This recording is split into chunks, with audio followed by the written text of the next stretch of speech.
Salatu wassalamu ala sayyidil mursalin wa ala alihi washabihi ajma'in. Ila qawlihi, ini sampai dari kalam wa yajibu ma'al qada al-imsak li sawmi fi sittatil mawadhi'.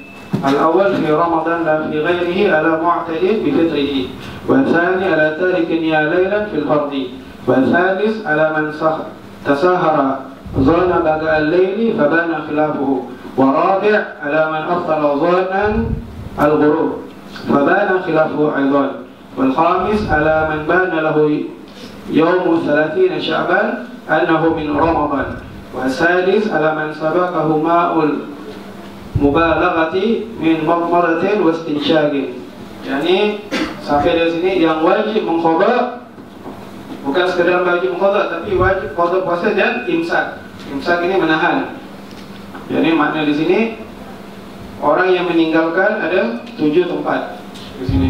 Pertama mana dia mengqadha dan imsak. Imsak adalah menahan, kita tidak puasa tapi menahan berpuasa, tidak makan dan tidak minum seperti orang yang berpuasa. Karena ini adalah ukubah atau hukuman dari syariat, hukuman daripada agama. Seandainya ini negara Islam, maka pemerintahan wajib memasukkan orang ini yang tidak berpuasa tadi ke dalam penjara dan tidak dikasih makan.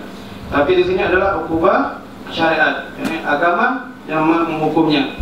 Maka barang siapa yang dia melanggar daripada 7 tadi, mana mereka tidak berpuasa kemudian tidak imsak, maka mendapatkan dua dosa.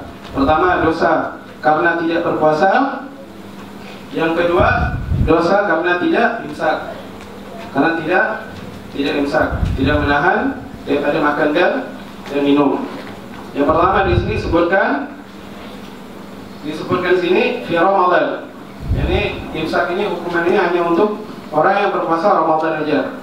Maka puasa sunnah, puasa nazar dan puasa qadha di luar Ramadan tidak ada hukum al-imsak. Maka ini disebut Ramadan karena al-ihtiram, untuk menghormati hari Ramadan. La fi ghairihi ala mu'tajib bi fitrihi. Tidak selain daripada bulan Ramadan atas orang yang sengaja berbuka. Jadi bukan ada uzur tapi mereka sengaja. Maka orang yang tersebut ini wajib baginya imsak. Kalau mereka tidak imsak maka hukumnya dosa.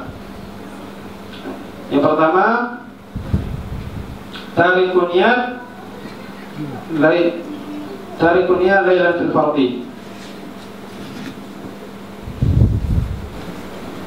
Yang ini yang pertama, orang yang meninggalkan niat pada malam Ramadan. Jadi maupun sengaja ataupun tidak disengaja, maka orang yang tidak niat dalam Ramadan maka puasanya tidak sah. Maka sini dia dianjurkan kita pada awal Ramadan puasa, yakni at-taqlid dalam mazhab Imam Maliki. Jadi kita taklid mazhab Maliki, yakni niat 1 bulan penuh. Niat 1 bulan penuh.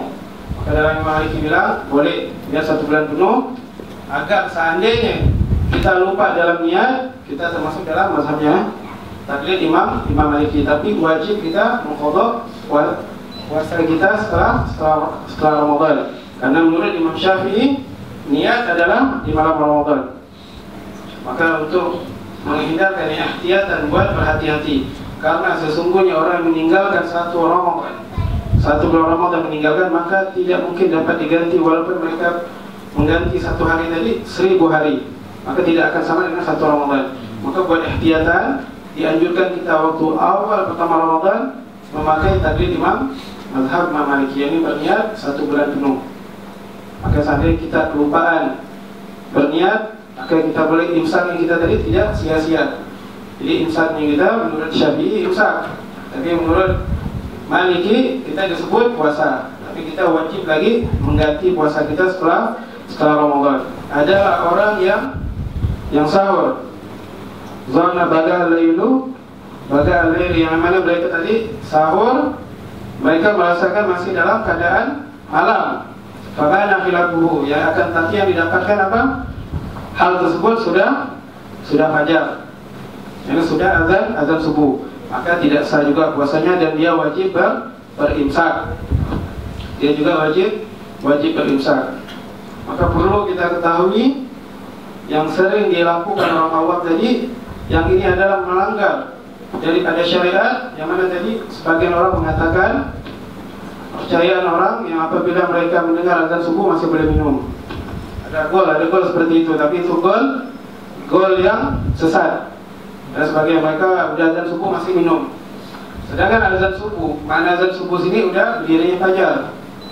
Azan subuh adalah berdirinya fajar, maka syarat daripada puasa tadi ialah di sini disebutkan tidak boleh daripada fajar apabila kita sahur, terutama fabana khilafuhu.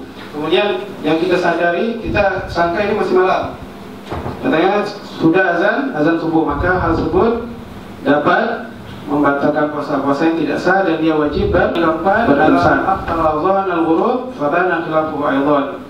Dan mereka yang ini berbuka puasa yang mereka prasangka mereka sudah masuk waktu maghrib, fabana khilafuhu aidan, akan tetapi masa itu adalah belum masuknya ghurub syams, maka dia juga wajib menahan imsaknya juga di sini. Kelima, alaman bana lahu yaumu 30 Sya'ban annahu min Ramadan.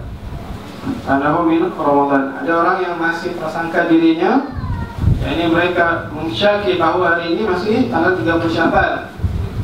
Akan tetapi hari ini adalah hari awal Ramadan, sebagaimana pemerintah telah mengumumkan bahwa hari ini adalah hari 1 Ramadan, maka dia juga wajib imsak. Dia tidak tahu, tapi ketika dia mengetahui maka dia wajib imsak dan mengganti puasanya setelah Ramadan. Adapun yang terakhir adalah orang yang berkumur-kumur atau memasukkan airnya ke hidung sampai melewati batas ujung hidung, maka hal itu membatalkan puasa dan wajib baginya al-imsak juga, dan wajib baginya imsak.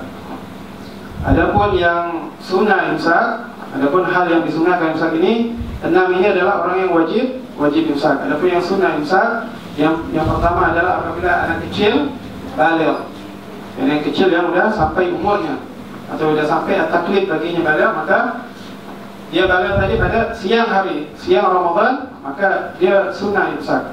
Itu sunnah imsak baginya. Ataupun orang gila yang sadar siang Ramadan, orang gila yang sadar siang Ramadan, maka wajib sunnah juga baginya imsak. Ini yang sunnah baginya al-imsak. Adapun yang ketiga, orang yang masuk Islam, yakni mu'alaf, masuk Islamnya siang Ramadan, mengucapkan syahadat dan sebagainya pada siang hari, maka disunahkan baginya untuk imsak. Dan kemudian orang yang musafir, ini musafir tidak diwajibkan asal dalam mereka berpuasa, tapi ketika mereka sampai tujuan maksudnya sampai ke rumahnya, maka sunnah juga baginya al-imsak, disunahkan baginya imsak. Dan yang terakhir adalah orang yang sakit kemudian sembuh pada siang Ramadan, maka disunahkan juga baginya imsak, disunahkan baginya al-imsak. Adapun orang gila tadi, maka tidak wajib mengqadha salat, tidak wajib mengqadha puasa. Orang yang gila tidak wajib mengqadha puasa kecuali apabila dia murtad. Yani orang murtad wajib mengqadha puasanya dalam masa kemurtadannya, walaupun dalam keadaan dia murtad dia gila, maka gilanya juga wajib dia mengqadha, karena tidak ada keroksohan daripada agama. Yani tidak ada keroksohan daripada agama buat orang yang murtad. Maka orang yang murtad, yang dalam keadaan murtadnya gila, maka dia wajib mengqadha puasa. Kita dalam satu majlisnya, yakni orang yang menghormati bulan Ramadan, orang yang menghormati Ramadan, diceritakan yakni ada seorang majusi. Di sini orang penyembah api. Namanya pada Ramadan dia melihat anaknya makan di depan umum, dan dia melihat itu dan dipukul anaknya. Dia mengatakan, kenapa kau tidak menghormati bulan ini, bulan Ramadan? Ketika seminggu setelah itu, majusi ini meninggal dan bermimpi alim, yang orang alim pada kampung tersebut bermimpi yang mana Allah memasukkan majusi ini dalam surga. Dan orang alim ini bertanya, bagaimana kau dapat masuk surga sedangkan kau ini adalah majusi. Maka dia menjawab, sesungguhnya ketika aku menghormati hari puasa yang aku memukul anakku itu yang untuk ihtiram pada kemuliaan Ramadan, maka dengan itu juga Allah memuliakanku. Jadi Allah memuliakannya karena dia memuliakan bulan Ramadan tadi. Karena puasa kafarah atau puasa nazar kita gabungkan dengan puasa Senin Kamis, atau puasa qadha kita gabungkan dengan puasa Senin Kamis kecuali Syawal. Walaupun kalau pilih Syawal tidak boleh. Syawal tetap Syawal. Jadi kalau kita mau, yani syarat Syawal puasa sita, jadi puasa 6 Syawal disyaratkan, jadi masih dalam keadaan bulan Syawal. Maka yang paling afdal, yang paling bagus adalah yani puasa Syawal kemudian mengqadha puasa. Atau misal kita cuma meninggalkan puasa 2-3 hari, maka yang lebih afdal kita mengqadha dulu baru puasa Syawal. Syawal, Syawal tidak boleh digabungkan.